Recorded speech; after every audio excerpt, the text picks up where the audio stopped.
біз өзіміздің журналистикадағы тәжірибеміз, ойларымызбен сіздермен бөлісетін боламыз. Қыздар, сендер журналистика мамандығын не үшін таңдадыңдар? Негізі, мен анам жүкті болған кезде бір мақала оқып отырған.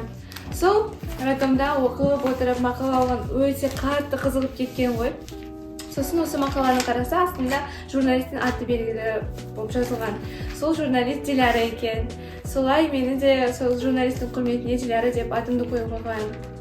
Және мамам жүкті болған кезде көп жаңалықтарды қарай берген. Телефон болмаған ғой сол кездері. Теледидардан сондай жаңалықтар көріп жатқан. Солай мен уже бала кезімде микрофон алып жүріп, теледидарда жаңалық жүргізушілерге сондай подражать етіп, өзімді журналист ретінде бала кезімнен бері қабылдай бастадым. Солай 6 жастан бері мен уже өзімді нақты журналист боламын деп, өскенде осы мамандыққа түсемін деп, осыған барамын деп, сол өзім өмірімді журналист ретінде өткіземін деп шешкен болатынмын. Керемет. Мен негізінде басында журналист болғым келмеді, яғни бұл салаға мүлдем қызықпадым. Кейіннен можно узнавала? Где я буду говорить? Обрежем, не переживай. Негізі мен басында мұғалім саласына қызыққам, ал журналистке мүлдем қызықпағам. Бірақ кейіннен үйге бара жатқанда бір журналистерді көрдім. Олар әртүрлі сұхбат, әртүрлі камераларға қарап бірдеңе түсіріп жатты. Содан кейін мен журналистик саласына өте қатты қызығып, өмірімді журналист саласына арнаймын деп шештім. Ал мен үшін бұл балалық арман болған, яғни мен балалық кезімнен өте көп подкасттар көріп, ютубтағы интервьюлар маған өте ұнаған болатын, және де осы мамандықты таңдаймын деп шештім. Мен бала кезімнен осы медиа, журналистика деген саласына өте маған өте қызық. Осы видео түсіру, сұхбат алу дегенмен. Сондықтан мен болашақта журналист боламын деп шештім.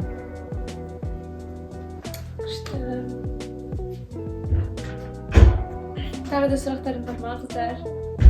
Осы журналистика таңдағанда қандай қиындықтар болды? Мен айтайын. Раз, два, три, сейчас. Так. Жалпы осы мамандықты таңдау барысында мен көп ойланғанмын. Өте көп әртүрлі мамандықтарды қарастырған болатынмын, яғни мұғалім болсын, тіпті дәрігер болсын, бәрін қарастырып, өте қатты қобалжып отырған болатынмын. И бір күні мен өзімнің балалық арманымды еске алып, неге өзімнің жүрегіме сенбей, өз қалауымды жасамасқа деп ойлап шештім. Және де жалпы ата-анам өте қатты қолдау көрсетті. Қиын болса да, өте қорқынышты болса да, бәрі қолымнан келеді деп ойлаймын. Мен жалғастырайын. Маған журналистика мамандығы өте ұнайды, бірақ онда көптеген қиындықтар бар. Оның бір қиындығы ол үлкен сұхбаттарды жаттау, сөздерді жаттау. Яғни онда көбінесе әдеби сөздер болады. Сол кейбір әдеби сөздерде журналистер шатасады, немесе кейбір журналистер тіпті камерадан қорқып, сөздерді сасқалықтап айта алмайды. Мен кішкене содан қиналамын. Мен журналистикадағы ең басты қорқыныш. Мен бірінші алғаш рет осы журналистика үйірмесіне келгенде қатты қобалжып, қорқып отырдым. Солай қолдарымды майысып, солай скованный болып отырдым. Және де өзімнің сөздерімді ұмыта бердім. Ал қазір мен әр сұхбат сайын өзімнің тәжірибелерімді арттырып, енді өзімді камерада қалай ұстау керек екендігін, сөздерді қалай тез жаттау керек екендігін бәрін үйреніп алғанмын. Жансая, сен ше? Жалпы журналистика мамандығы бұл өте қиын мамандық деп ойлаймын. Себебі мен үшін камерада сөйлеу, сұхбат алу деген кішкене қорқыныш, қалай айтуға болады? Сезім болған. Сезім болған. Орысша айтқанда аудиториямен жұмыс істеуді кішкене маған қиынға соқты, иә? иә. Жақсы, ондай болып тұрады негізі. Иә.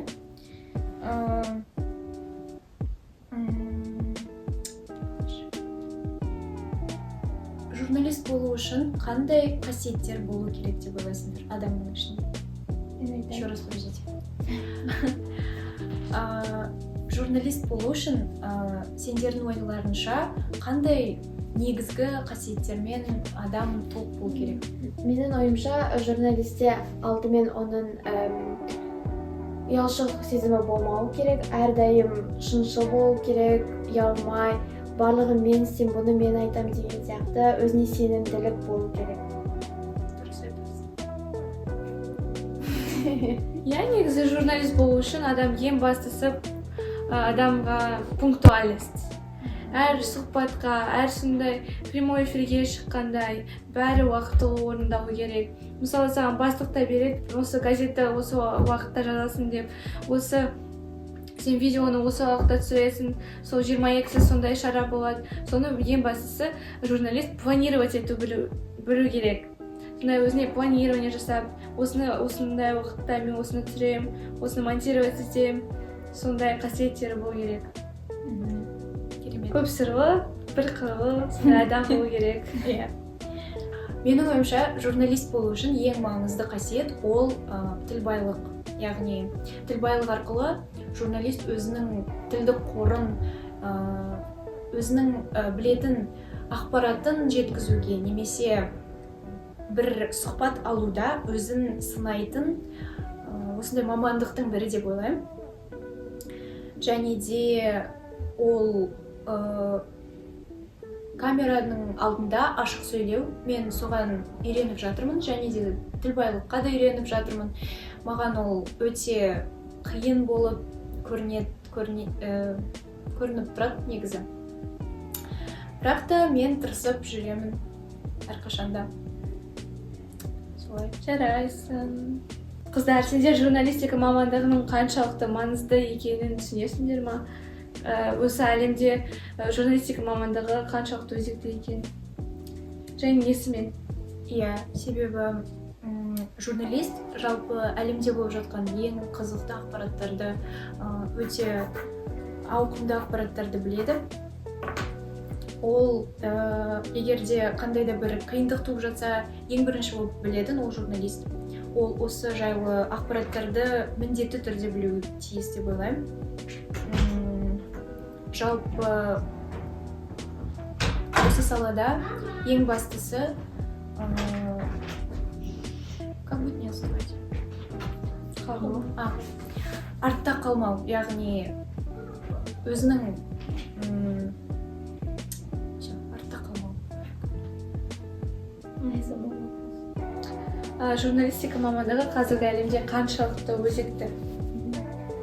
Негізінен журналистика саласы ол өзінің түсірілімдермен өте қызықты.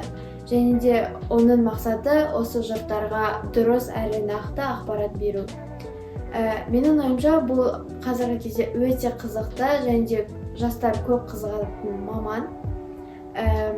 Бұнда ең маңыздысы ол жұрттарға жақсы әрі сапалы жаңалықтарды көрсетіп, жақсы сұхбаттар жүргізу. Жақсы.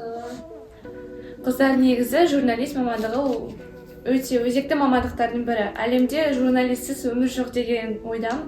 Себебі журналист ол адамдарға әр әлемде болып жатқан жаңалықтарды, сондай әлемде не болып жатқан жағдайларды бәрін жеткізіп тұрады.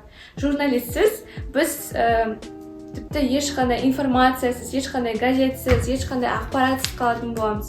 Журналистер ең бастысы адамдарға әлемде болып жатқан жағдайларды, сондай біздің президент, министрлардың қандай сондай іс-шаралар өтетінін, әлемде қандай жағдайлар болып жатқан жалпы адамдарға жеткізеді. Солай біз журналист болмаса, біз тіпті ешқандай информациясы түгілі қаламыз. Сол үшін журналист өте маңызды өзекті мамандықтардың бірі. Диляра айтып кеткендей, журналист мамандығы қазіргі заманда өте өзекті әрі маңызды мамандықтардың бірі болып саналады. Себебі әлем күннен күнге өзгеріп, жаңа технологиялар, осы жасанды интеллект дегендей түрлі технологиялар, мүмкіндіктер пайда болып жатыр.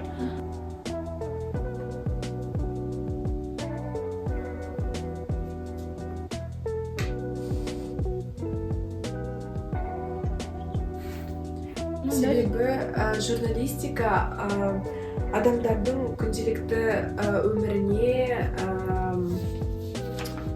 адамдардың жалпы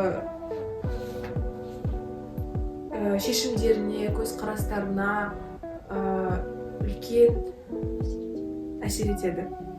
Жақсы достар, осы видео сіздерге ұнады деген ойдамыз. Біз осы видеоны пост форматта түсіріп, еркін өз ойымызбен бөлісіп, сіздермен өзіміздің тәжірибемізбен бөлісіп. Назарыңызға рахмет, қош болыңдар.